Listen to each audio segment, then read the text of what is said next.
In this lesson, we're going to learn how factorizing can be useful to help us solve a whole bunch of different types of equations. I want to begin with the main argument that we use to solve by factorizing. Suppose that a times b times c was equal to 0. Well, we know that anything times 0 is equal to 0, and that means that either a, b, or c could have been 0 to make the whole left-hand side equal 0.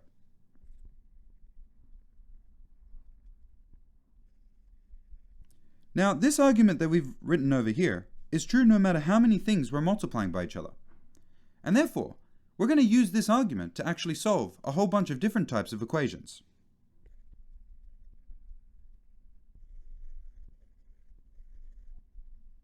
Now, we can use this technique to solve quadratic equations of any kind. I know we already have the quadratic formula for this, but bear with me because this technique is going to be really useful as well.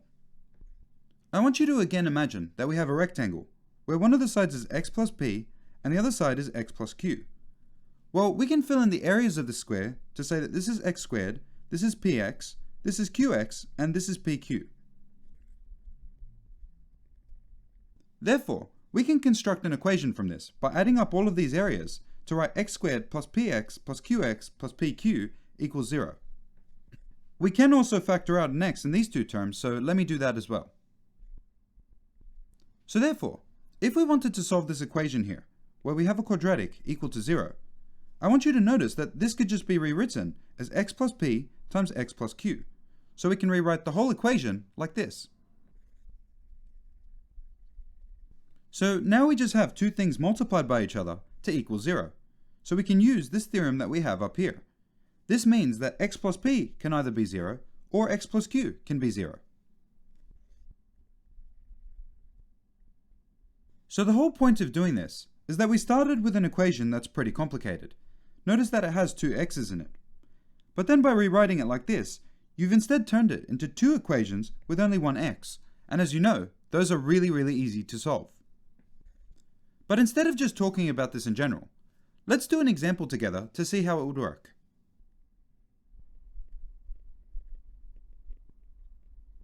So for this problem, we're trying to solve for the values of x that make this expression over here true. Now we already know how to do this with the quadratic formula, but I'd like to also try to do it by factorizing. So to solve this problem, we're going to want to factorize this expression on the left. Now I'm going to be pretty brief with this because I've done a whole lesson explaining how to factorize quadratics, so you can refer to that if you haven't seen it before. But to begin with, we want to multiply this number over here by this number. So 6 times minus 4 is going to be minus 24. Now at this stage, we're looking for the two factors of minus 24 that add together to give us this positive 5. So let's start by listing out all of the factors of minus 24. We have 1 and 24, we have 2 and 12, then we have 3 and 8, and also 4 and 6. I also want you to remember that we have negative 24 here. So that means one of our factors is going to have to be negative. So instead of adding two numbers to give us this positive 5, we have to actually subtract them instead. So since we have positive 5, we're going to subtract the smaller number from the bigger number. Now 24 minus 1 is 23, so that's not the one. 12 minus 2 is 10, so that's not right either. But 8 minus 3 is the 5 that we're after. So now at this stage, we would replace this 5x for this 8 minus 3. So now we just want to look for common factors. In the first two terms, we can factor out a 2x. But then in the second two terms, we just factor out a minus 1.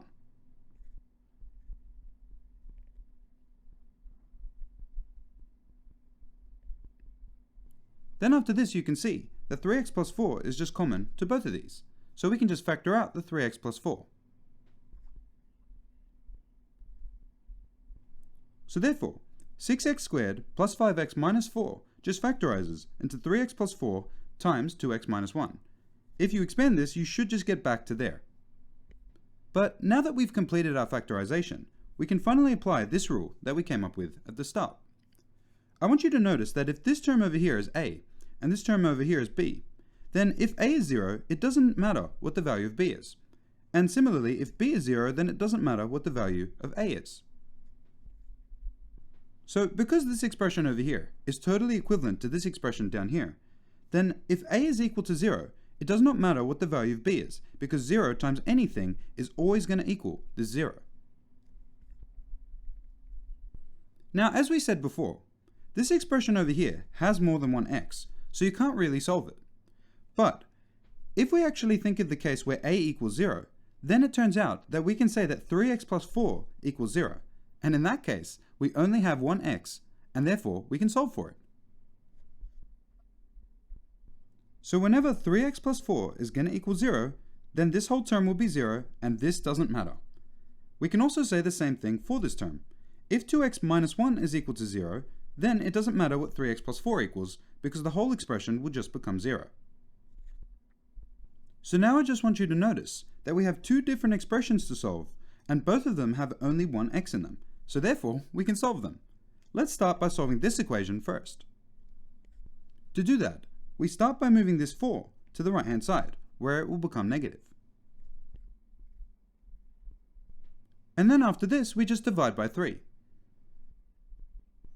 So as you can see, our first solution is x equals minus 4 on 3. So if you sub minus 4 on 3 into this expression, it should equal 0. So this will make the expression true. So now we can just repeat this with this expression over here. To solve for this expression, let's start by moving the minus 1 to the right hand side, where it will become positive. And then after this, we just have to divide by that 2. So therefore, our second solution is just x equals 1 divided by 2. Again, if you sub this into here, you'll also see that it makes the expression true. So the left hand side will just equal 0. Now, if you had used the quadratic formula, you would have found the exact same answers. And these are the only two solutions to this particular quadratic expression up here. So initially, you might just think, well, why do we need another way to solve a quadratic equation? I mean, we already have the quadratic formula and it always works. But this isn't just another way to solve quadratics, and I'm going to go ahead and show that to you right now.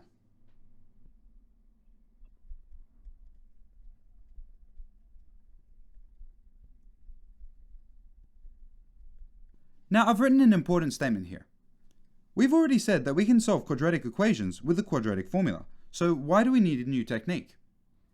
This technique, however, continues to work way beyond quadratics. In fact, it's such an important technique that it actually gets the name, the fundamental theorem of algebra. But we'll talk about that more in a future lesson. So for an expression like this one, which is a cubic, the quadratic formula is obviously not going to work because it only works on quadratics. So then this might lead you to wonder something. Is there a cubic formula as well? Well, actually, yeah, there is. Let me bring it up just for a moment.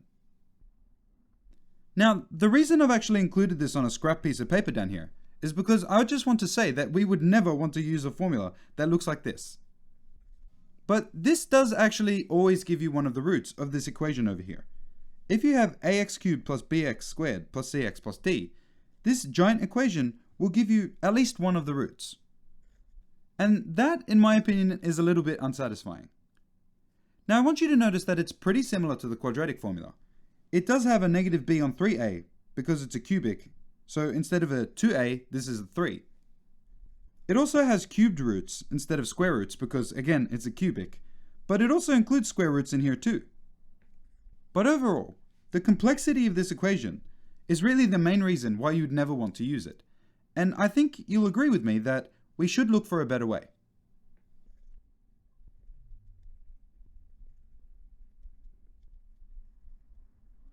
So I've just written this out.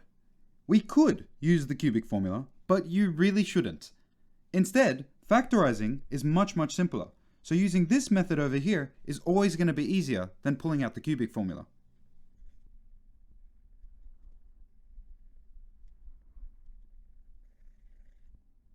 However, there is actually one big warning I should give you here. And that's the fact that factorizing gets much harder as the equations increase the highest power of x that's involved. So therefore, anytime you see a cubic, before trying to factorize it, you should think, do I actually need to factorize it? Now, it is actually pretty uncommon to ask people to factorize cubics, but it does happen sometimes. So let's go through an example together where you could be asked to factorize it.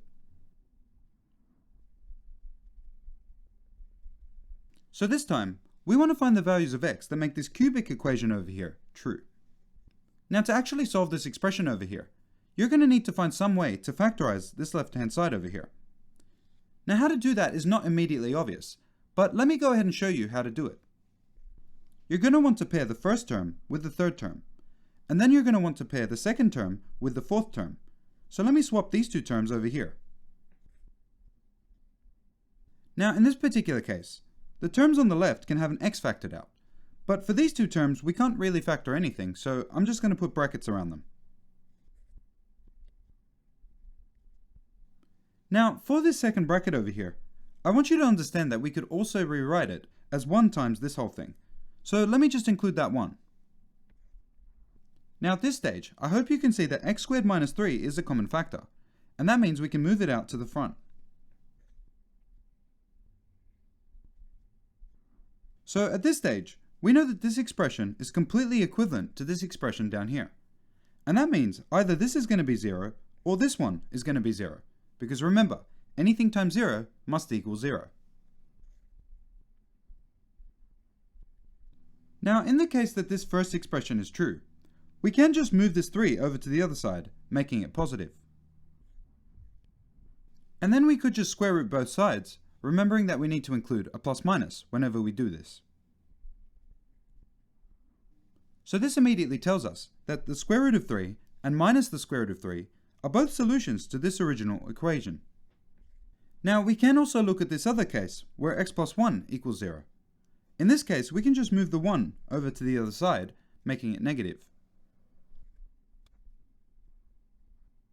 And therefore, this also tells you that minus 1 is also a solution to this original problem over here. Now just to raise an interesting observation over here, notice that the highest power here is 3, and there were actually 3 solutions to this problem. But then there was also the case of the quadratic, where the highest power was 2, so you can't have this term here. And in those problems, we had up to 2 solutions. So then I think it's natural to wonder if this continues when we add the power of 4 or higher. This is something we're going to discuss later, but for now, it's just interesting to see this. But with this, I think we've finished the examples that I wanted to show you today. So let's just summarize everything. In this lesson, we showed that you can solve equations by factorizing. The basic idea this all hinged on was the fact that if a times b times c equals 0, then either a equals 0, b equals 0, or c equals 0. If any one of them is 0, then the whole equation must equal 0. We said that we can use this to actually solve quadratic equations. So for example, if you have this square over here, this leads to this equation right here. And by factorizing the equation, you can take either the first factor equal to 0 or the second factor equal to 0. Now despite the fact that we have a quadratic formula that could always solve these equations, this technique continues to work beyond quadratic formulas. So for example, given a cubic like this, we found that there is a cubic formula, but it's absolutely horrendous. So instead, we should always try to factorize, because that's always going to be easier. It turns out that it is also possible to find a quadratic equation as well. But when you try to get to powers of 5, things start to go a little bit wrong. And this is something you'll surely discover as you continue your mathematical journey. Despite this, however, there is a fair warning to make. Factorizing, as we said, gets way harder as the equations increase the highest power of x. This is mainly because it's possible to have way more possible solutions to a particular equation, and finding them tends to become much harder. So with that said, I would like to end this lesson on solving by factorizing.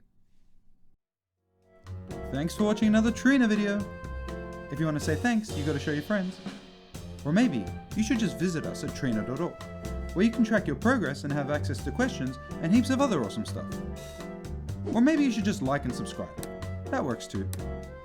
But either way, I'll see you next time.